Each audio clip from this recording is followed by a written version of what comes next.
Hello viewers and welcome back to our Getting Started series with the SU-25T. I'm your host Pipu Choo Choo as always, and before we get started, again, you probably want to have a joystick and head tracking software to play this game. I've linked the two that I use in the description below along with the download link for DCS World. So here we are again, and inside this episode we will take a look at some basic familiarization concepts with the cockpits, dashboard, and the navigation system on the plane, and that'll be pretty much that. So again, I've generated another random fast mission, so that's where we've started off here, and we have a runway start this time.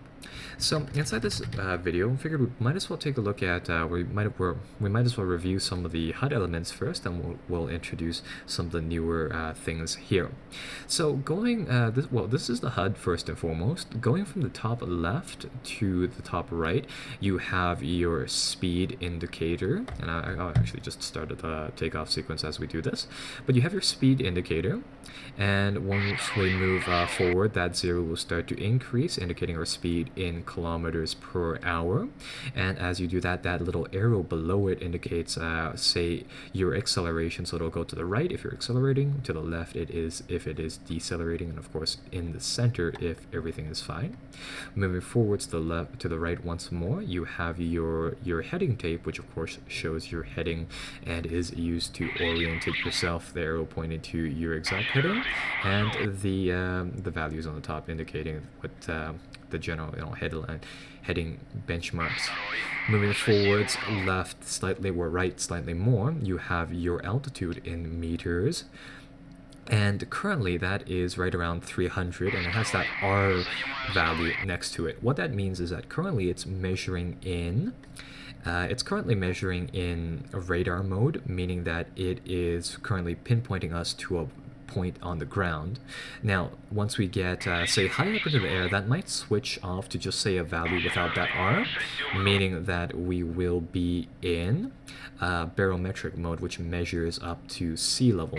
So what that means is that if you're using radar, chances are is that you're close to the ground, and it's helpful for measuring, say, in bad weather when you're close to, say, mountains like over there. But once you're in high altitude, it doesn't really matter too much. That's why it switches to barometric, which only measures till sea level.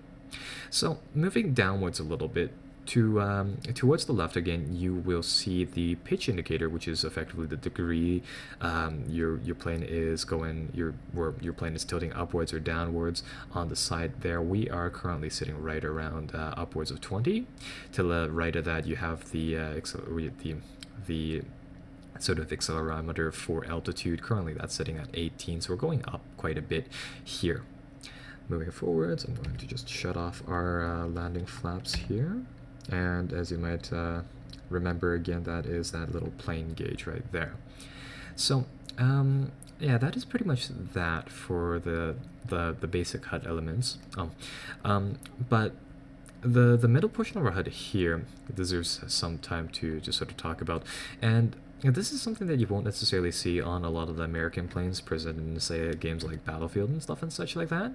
And the Russians use an odd way of just sort of indicating where your plane is going to head in the HUD, and that is the middle sort of like protractor looking thing there. So in the very middle of our HUD, you'll see there's two horizontal long bars, and there's one like slightly shorter vertical bar, and this is the virtual plane indicator that is showing our wings' relation to other stuff on the HUD, and of course what is directly vertical from our plane. And in conjunction with the little protractor bits, this is useful for gauging our turns. So these little protractor bits actually show degrees from, say, horizontal, and if you watch, if I say bank my plane or turn my plane slightly to the left, you'll see that the wings adjust accordingly there.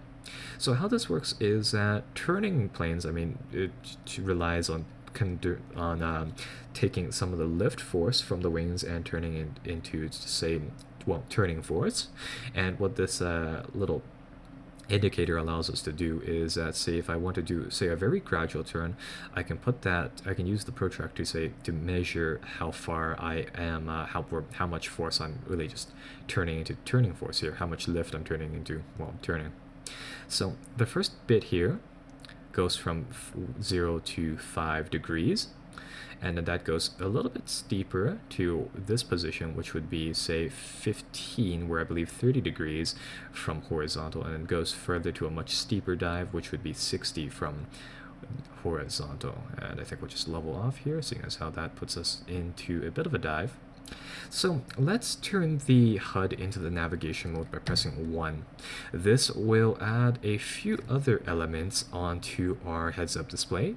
Again, going from the top left and then just sort of following down again, what you'll have is first and foremost, right above our indicated airspeed, you will have the waypoint specified airspeed, which is the airspeed that you want to be at when you pass through when you pass through this designated waypoint. To the right above our altitude, you see that 2000. That's the amount of altitude that we want to have when we pass this waypoint. Again, similar to the speed. The waypoint that we currently are heading to is waypoint 1, which is indicated just below the pitch indicator, and the HUD is currently, where the navigation HUD is currently inside the in route mode, which means that all it's doing is just effectively connecting us to the different waypoints.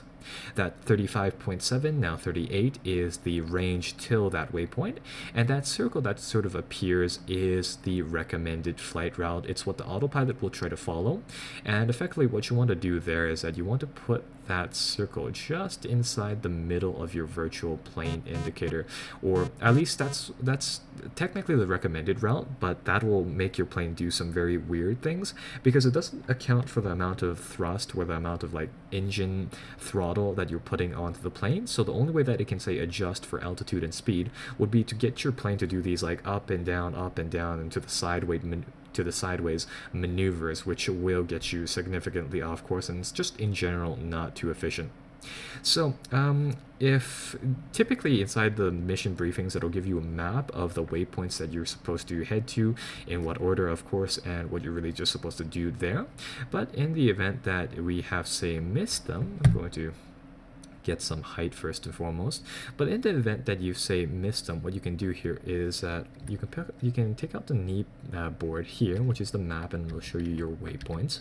Currently, we only have one. We have the airfield, which is, for intents and purposes, waypoint 1, and waypoint 2, which is where we are supposed to be headed. And this is on a flipboard map. You press and hold the K key to show this.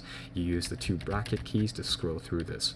So it'll give you your current flight plan with a large amount of like various different zoom settings, and it will actually also have some useful information about various different airports' procedures on landing and takeoff, but typically you won't use that portion of the knee board. So going from there, we want to head to waypoint 2. Chances are is that we don't go back to waypoint 1, so what I can do here is that I can hold down left control and the tilde key, which is a left to 1 on your keyboard, of course, and that will switch us to waypoint 2. And as you can see there, waypoint 2 is right around 95.7 kilometers away, and heading and the designated speed stays the same, just sort of because this is a randomly generated mission, which isn't, say, too important. Now, apparently there are some enemy planes around here, but I'm not seeing them, so I think we'll be fine.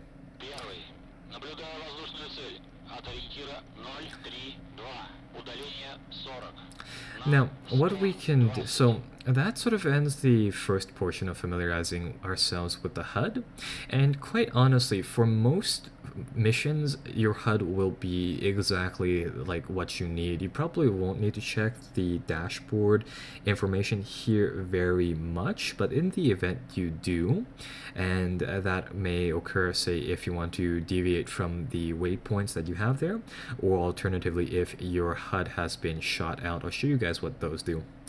Just briefly, I'll tell you a little bit about the autopilot controls. First and foremost, A, for the basic autopilot layout, you'll see that those 2 green lights have lit up. Unfortunately, the cockpit is in Russian, so you don't exactly know what they're doing, but if you just press A, that'll put the thing on autopilot, and the plane will try its best to keep that little circle inside the HUD and fly you to your designated waypoints. There's also a few other different waypoint settings. You can press left Alt and the 3 to put your plane into the straight and steady autopilot, which will just level out your plane and go straight forwards to the best of its ability. You can disable autopilot by going Alt and 9, and there are a whole bunch of other autopilot settings, of course, and that is just within the controls layout here and here. So yeah, most of them I don't use. I more or less just use left Alt and 3 and the default route following one, which is just well A for me. Now, down on the HUD, so we've already checked out the autopilot gauge right there with the autopilot buttons which light up. We have a few gauges on the cockpit which help us out with just in general flying, and these are the Airspeed Indicator, which is, you see this, there's a row of right around 4 panels or gauges on the screen.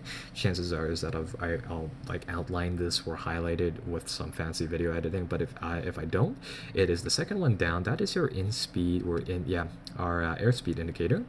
Unfortunately, that one it's a little bit low res, and it's just in general not very useful, but it's there and displays again our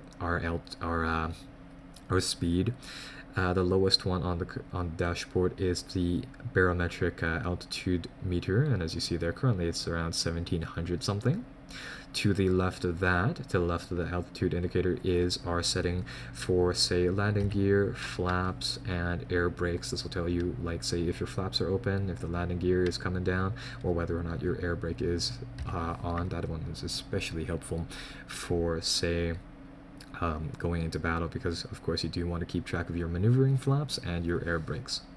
Now, left of the altitude gauge, you have the HSI, the horizontal, so just sort of waypoint indicator, which shows you effectively a top-down perspective of your plane, and this effectively guides you to, say, your waypoint in another way.